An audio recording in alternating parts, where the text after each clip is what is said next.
আজকে আমি একটি আমের আচার রেসিপি শেয়ার করব।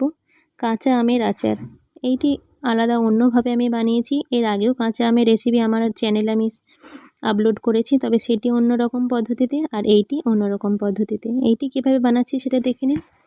এর জন্য কাঁচা আমগুলিকে আমি এভাবে গ্রেটারের সাহায্যে গ্রেট করে নিয়েছি। দেখুন, সব আমগুলিকে আমি মূলত এখানে 1 কেজি বা 1.5 কেজির মতো আম নিয়েছি। এই আমগুলিকে গ্রেট করে নিয়েছি। এবার সর্ষের তেলের মধ্যে 5 ফোড়ন আর শুকনো লঙ্কা আমি একটু ভেজে নেব। ফোড়নটি ভাজা হয়ে গেলে এর মধ্যে দিয়ে দেব গ্রেট করে রাখা কাঁচা আম। আমটা দিয়ে একটু নেড়ে চেড়ে নেব। আমটা নেড়ে চেড়ে নেওয়ার পর দিয়ে দেব এর মধ্যে মিষ্টির জন্য গুড় এবং স্বাদমতো নুন।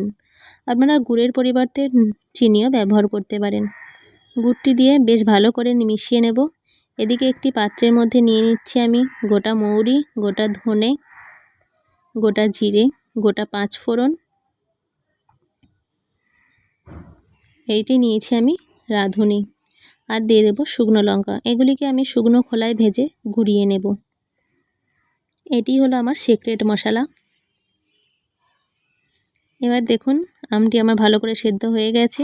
এবার এর মধ্যে দিয়ে দেব বানিয়ে রাখা ভাজা মশলা আর বিট নুন। সব কিছু দিয়ে ভালো করে মিশিয়ে নেব।